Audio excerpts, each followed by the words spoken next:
Coverage of English football on our BBC Scotland. You know what I mean? Like, you starts off on a Saturday dinner time, right? And you've got your half hour or whatever. Then come night time, you've got your match of the day, and then you've got your what's your English First Division games. And sometimes on a Sunday night there's a match of the day too. Now we have to wait till Monday night, and it's actually getting later now. It used to be 10:25 and now it's like 11 something. It's actually getting nearer Tuesday before we get to see a measly, I think, 40 minutes of the Scottish games. Well, I can't speak for the budget at the BBC and how much they are willing or not willing to pay for live football matches, but I do know they pay quite a lot in live broadcast rights for radio. And online, so you will always, it's the only place you will get live coverage of all the games on a Saturday and a Sunday. Whenever there's a Scottish game, an SPL game anyway, it will be covered live on BBC Radio. I don't know the mechanics of the television. Jim, just to get back in here though, I was talking to your researcher guy or whatever he is, right? I stayed across from a school, right? I'm talking about in late 70s, early 80s. Now we're on about this thing about Scotland, the Rangers and Celtic, and maybe leaving the Scottish game, who knows, they might know, whatever. But back then, all the young guys in the school were wearing Aberdeen tops and Dundee United tops.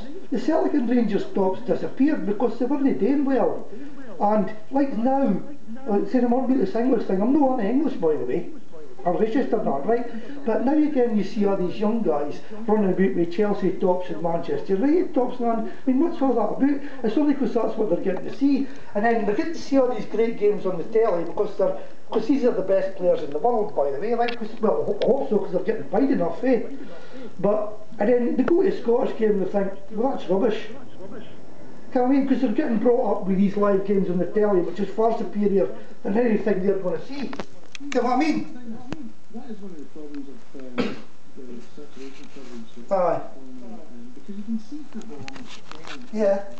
You can even, if you're in Insomnia, you've got there'll be channels somewhere out there who are showing repeats of matches, and I think we've become really critical now, probably more critical of Scottish football than we've ever been, simply because we can see football from any corner of the globe now, live on television or even highlights, and we tend to criticise our game much more now because we see these. But that's not to say the game is not lacking, because it is lacking, and it would be nice. I mean, that's an old argument if local people supported the local teams, but you can't make people support teams. You can't say you. Well, I'm not originally from Forfar, I'm from Carnoustie, but I mean, I've always been a Dundee United fan. You know what I mean? I'm ill now, so I didn't really go to the games like, but that's what I'm saying.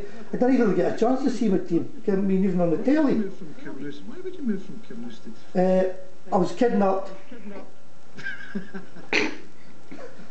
And put in a straitjacket? And put in a straitjacket, yeah.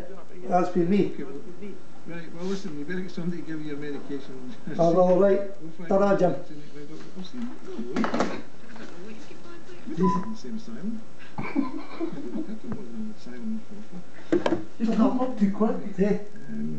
Who's it now? Norman in Edinburgh. What?